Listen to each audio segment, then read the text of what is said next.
La formation, c'est sérieux sans se prendre au sérieux. Beaucoup aujourd'hui sur la ludopédagogie, par exemple, Ouais. comment je peux faire pour que, en plus d'apprendre quelque chose, ils prennent du plaisir. La théorie, c'est chouette, mais si on fait trop de théorie, on aura en face ah, mais chez nous, ça marche pas comme ça, mais nous, on pourra pas le Oui. faire, etc. Voilà. On parle souvent de formation, mais on ne parle pas assez du métier de formateur. C'est pour ça que j'ai décidé de faire ces petites vidéos-là pour essayer de comprendre réellement c'est quoi le métier de formateur. Je suis Jade, assistante administrative pour les formateurs. Je les aide à gérer leur administratif et leur organisation. Aujourd'hui, on a la chance de parler avec Patrick. Patrick était commando parachutiste et qui est devenu formateur en sécurité du travail. On va voir son parcours et pourquoi il a décidé de faire ce métier-là. Beaucoup déjà d'avoir accepté cette interview. Est-ce que vous pouvez Bah, avec commencer plaisir. par vous présenter et raconter un petit peu votre parcours? Alors, mon parcours, j'ai un parcours un petit peu particulier. Je suis un ancien commando parachutiste de l'air, Ok, reconverti après 20 ans de service dans le nettoyage industriel, ok, par opportunité, et reconverti dans la formation au bout de 12 ans de nettoyage industriel. ok, Vraiment par hasard, en fait. J'ai répondu à une offre d'emploi recherche formateur en hygiène et propreté, donc 12 ans oui, d'hygiène et propreté, je savais faire. Et j'ai commencé à former et je me suis dit, c'est ça que je veux faire. Du coup, j'ai fait ok, une validation des acquis de l'expérience pour avoir le titre pro de formateur. Et depuis 12 ans maintenant, je suis formateur à temps plein, salarié. Aujourd'hui, je suis coordinateur territorial et coordinateur pédagogique, enfin ingénieur pédagogique et coordinateur territorial pour le Médoc, le Blayais et le Libournais sur une institution qui s'appelle Insup Formation, qui est une association. ok, très bien.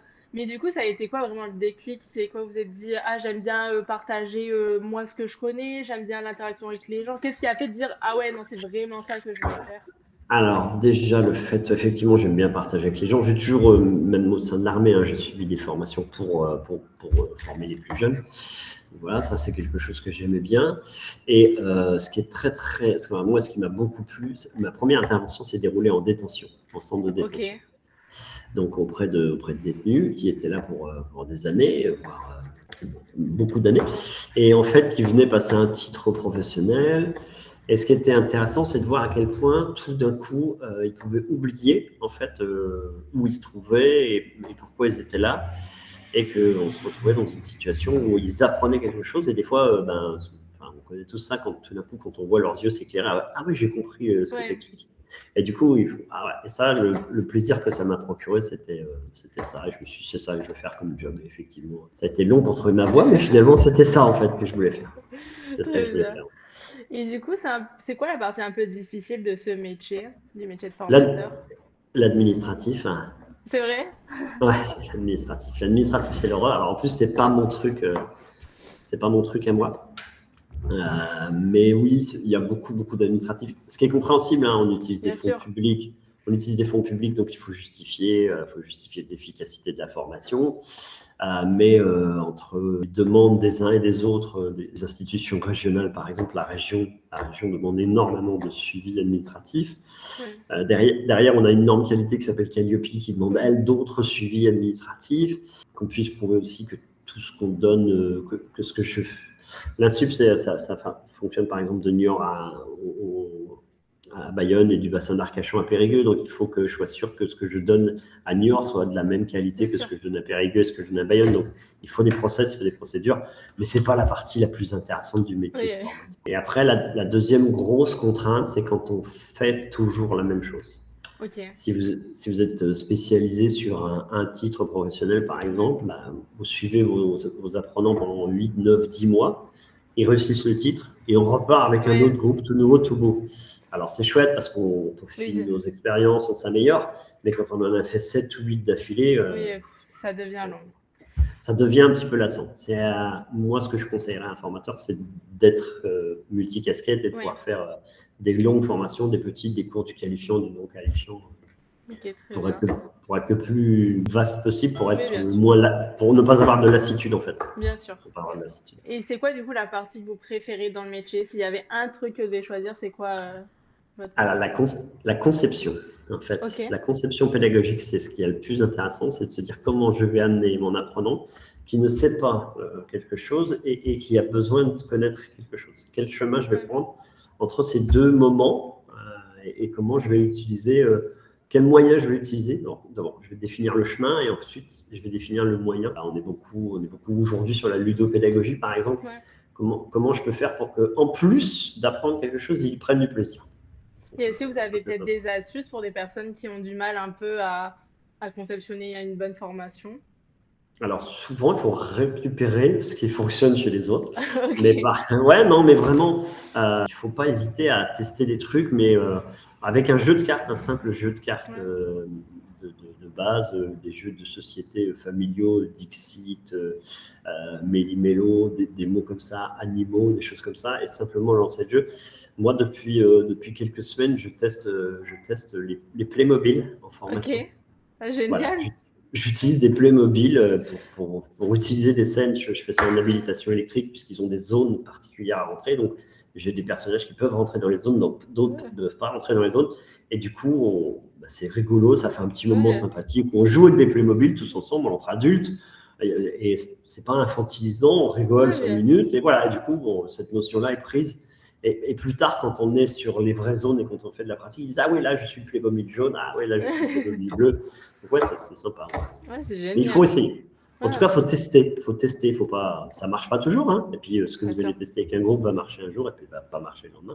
Il faut tester. Et est-ce qu'avec le recul, il y a des choses que vous pensez au début quand vous avez commencé le métier de formateur, qui après, avec plusieurs années d'expérience, vous êtes là, ah non, mais là, je me suis vraiment trompée, je sais pas pourquoi j'ai pensé ça, ou peut-être je pensais que ça allait être facile et finalement pas du tout, ou Voilà. l'inverse. Il y a plein de choses, mais il y a surtout, au tout départ, on veut trop en donner. Ok, Trop en donner. On pense qu'il faut qu'ils sachent ça, plus ça, et pourquoi ça. Alors qu'en fait, il faut juste se rappeler qu'ils ont besoin de savoir faire oui, une chose, plusieurs, hein. Mais ils ont un objectif et souvent on a tendance à s'écarter de l'objectif et à leur donner plein de choses. On a tendance à en donner trop au départ. ouais, Et puis, il faut prendre l'habitude de se dire, bah, ok, ça a marché, je le refais là pour la prochaine fois, ça n'a pas marché, je le refais pas. bien sûr. L'analyse de pratique, c'est hyper important. Hyper Ok, important. très bien. Et même au bout de 10 ans, on se plante encore, hein. J'imagine. Il y a des jours où on se dit, bah, ça n'a pas marché du tout. Du coup, après, maintenant, pour vos clients, comment vous faites pour gérer un peu la relation avec eux? Est-ce que ben, vous faites des feedbacks? Comment vous faites? Vous faites des appels? Comment ça marche un peu le suivi lors d'une formation? On a défini au départ un objectif. On a défini un objectif. Donc, en fonction de la formation, on va essayer de faire des points réguliers. On va découper les objectifs en objectifs secondaires. On va essayer de faire des points réguliers. Et surtout, moi, je pars de l'idée de. J'arrive pas avec une formation sur catalogue. Donc, Ok, je demande l'expression des besoins. On travaille sur les besoins.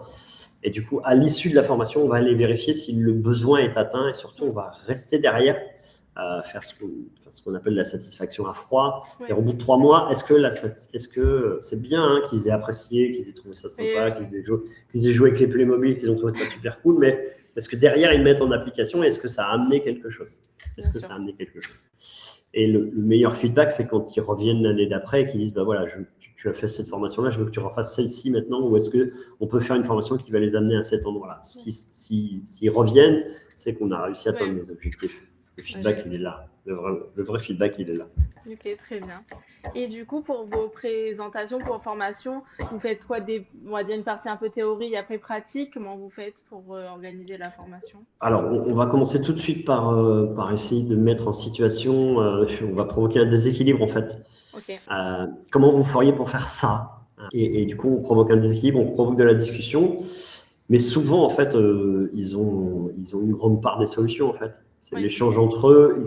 C'est un moment où ils vont échanger entre eux alors qu'ils ne l'avaient pas forcément ouais, sur le terrain, cette possibilité-là. Moi, je viens du milieu de la psychologie du travail, donc la controverse professionnelle, c'est quelque chose qui a une base dans la théorie. Et après, moi, je vais me contenter d'amener ma partie théorique à moi et on va faire beaucoup de mise en pratique. Et ok, tous les apprenants sont demandeurs de mise en pratique. bien La sûr. théorie, c'est chouette. La théorie, c'est chouette, mais si on fait trop de théorie, on aura en face ah, mais chez nous, ça marche pas comme ça, mais nous, on ne pourra pas Mais, le faire, etc. Voilà. mais oui, c'est Donc, sûr, c'est mieux que ce soit une discussion et même, je pense, c'est plus sympathique quand on fait une formation de parler, que ce soit assez plus vivant comme ça. c'est ça, c'est ça.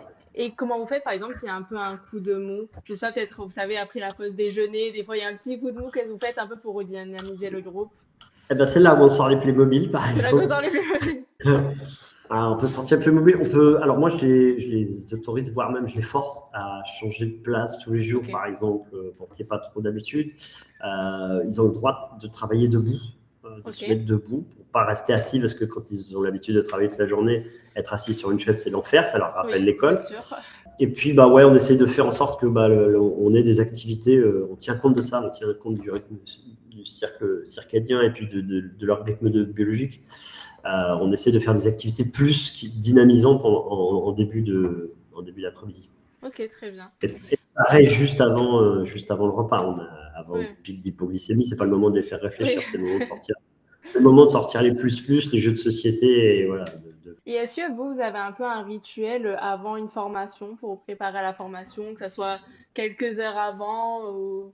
Moi, depuis quelque temps, je dessine, je fais de la facilitation Ok. graphique, donc je dessine mes affiches la veille au soir pour être sûr que ça me prépare. Et en fait, je ne savais pas avant, mais en fait, pour une formation à 9 heures, le premier jour d'une formation à 9 heures, j'essaie d'être là à 7h30. Ok. En fait, comme ça, je mets mon ordinateur là où je veux, je teste mon vidéoprojecteur, je teste mes trucs. Je ne veux pas me retrouver coincé Bien à ne pas sûr. pouvoir démarrer. Et pour le coup, effectivement, je vais commencer à démarrer souvent par une activité qui va les déstabiliser. Donc, il peut arriver que je leur ramène une boîte de plus, c'est les petits Lego là, et que Oui. j'en distribue un peu sur tous les trucs. Et je les laisse partir là-dessus. Je leur dis, bah voilà, jouez avec, vous occupez pas de ce que je fais, jouez avec. Et voilà, ça les fait partir. Ou alors on les met directement dans une mise en situation. Ok. J'aime beaucoup, si on a la possibilité, c'est de commencer par, si on a un complice dans l'équipe ou dans l'entreprise, c'est de les mettre en situation directe et de voir, Et de vous voir aurez ce qu'ils un vont faire. exemple un peu de mise en situation directe? Ouais, j'ai fait sur une formation de manager de proximité sur l'aide à la personne. On a eu une personne qui est arrivée dans la salle qui jouait le rôle d'une famille Ok. et qui voulait parler à un responsable et qui hurlait. Voilà. Donc, on travaillait sur l'agressivité et Ouais. comment on gère l'agressivité, etc. Comment on gère une personne qui arrive et qui crie, qui hurle, etc. Et ils ont réagi comment, les participants? Alors, ça les a bloqués un petit peu, et puis après, il y en a qui vont commencer à trouver des solutions. Et ça a duré 3 minutes, hein, on Oui, n'a oui, pas oui, bien poussé la sûr. situation. Et après, on est parti sur la discussion de est-ce que ça t'est déjà arrivé. Donc, du coup, ça a permis aussi d'exprimer des choses qui étaient peut-être un peu cachées. Et du coup, ils ont trouvé quelques solutions. Bah tiens, si on avait mis le bureau en travers, si je pouvais sortir, si je pouvais juste prévoir des choses, etc. Qui je peux prévenir, qui je peux appeler, voilà. Ok, génial. Ça, ouais, c'était plutôt sympa. Ouais. C'était plutôt sympa. Mais on peut faire la même chose avec les savoir-être, hein. On prend le premier stagiaire, on lui dit quand tu vas rentrer dans la salle, tu restes sur ton téléphone, voire tu téléphones Ouais. fort, tu parles fort au téléphone alors qu'on n'a pas encore commencé la situation. Et du coup, il voit tout de suite le sans-gêne et du coup, on peut partir derrière sur Ouais. c'est quoi les savoir-être en fait. Ok, très bien. Alors maintenant, on va parler un peu plus des réseaux sociaux. Je voulais juste savoir si pour vous c'était important ou pas, ben, les réseaux sociaux, LinkedIn, etc. Ouais. Donc oui, j'ai découvert LinkedIn il y a 2 ans. Alors, je connaissais, mais je l'utilisais pas Ouais. vraiment. Maintenant, je suis quasiment tous les jours dessus. C'est très intéressant parce qu'on a beaucoup de confrontations de sujets. On a bien sûr toujours les gens qui vont mettre des sujets polémiques, mais on Et passe. Et puis, mais c'est intéressant parce qu'on a par exemple tous les jours des nouveaux formateurs qui sont en formation et qui vont parler de quelque chose que bien sûr nous on connaît depuis 10 ans, mais avec leur regard ouais. de béotien, ils le voient d'autre façon. Et des fois on se dit tiens, c'est pas bête cette façon de voir, de confronter les idées. On trouve des recettes, on trouve des clients, on trouve des astuces. Ça permet aussi de développer certains réseaux. Moi, je fais partie de Café Pédago sur Bordeaux qui fonctionne très bien. Ouais, ça permet de développer des choses, de rencontrer des gens, de confronter des points de vue. J'utilise pas d'autres réseaux sociaux que, Ok. que LinkedIn. En fait, je suis un boomer, hein, donc Instagram, etc. C'est pas mon rayon, quoi. Je suis pas à l'aise là-dessus, quoi. Je suis pas à Ouais. l'aise Et, là-dessus. et vous essayez de poster vous régulièrement? J'essaye de poster alors un sujet polémique à peu près tous les 15 jours Ok. et quelque chose de plus fondé sur le métier, mais un peu plus approfondi sur une newsletter à peu près tous les 15 jours Ok. que je tease sur deux, trois sur 2-3 postes les 15 jours précédents en fait. Ok, très bien. Et maintenant, on va parler un peu de l'organisation du temps. Je vais vous donner différentes catégories et si vous pouvez me dire à peu près combien de temps vous passez par semaine. Alors du coup, sur l'administratif, vous passez à peu près combien de temps par semaine dessus? Je- J'essaie de ne pas passer plus d'1 heure par jour, donc on va dire 5 Ok, heures par semaine, ouais. ok, très bien. Les réseaux sociaux? Pareil, 1 heure par jour. Ok, très bien. Et la préparation de votre formation? À 3 heures par jour, 15 heures par Ouais. semaine. Ok. 3 heures par jour, ouais. Et vous animez environ combien de formations, combien d'heures de formation par semaine? En gros, entre 15 et 20 heures. Ok. Donc ça va, vous arrivez quand même bien à vous organiser, vous arrivez quand même à garder un bon rythme. Non, pas du tout, Non, parce qu'au-delà de ça, il y a, dans mon rôle de coordinateur, il y a beaucoup de réunions, bien sûr. d'échanges, de forums, de choses comme ça. Donc, les 3 heures de conception, elles sont souvent le soir de Ouais. 19h à 22h, posées à la maison, tranquille. J'ai la chance que mes enfants sont grands, donc Oui, voilà, je peux m'organiser le bien soir sûr. pour tester les choses. Ok, ça va très bien. Du coup, on va passer à mes trois dernières questions. Ma première question, c'est quoi votre plus grande réussite dans le métier de formateur? La plus grande réussite que j'ai eue, c'est d'amener une personne qui souffrait de troubles autistiques, Ok. qui était non lecteur, non scripteur et avec une possibilité de concentration assez limitée, à réussir le titre professionnel d'agent de propreté et d'hygiène Ah, et derrière de valider une embauche pérenne ouais. en CDI sur un hôpital. Ah, génial. Il est agent de service hospitalier aujourd'hui et il s'éclate, il est en parfaite autonomie, il a pu quitter le foyer familial, il a son propre logement.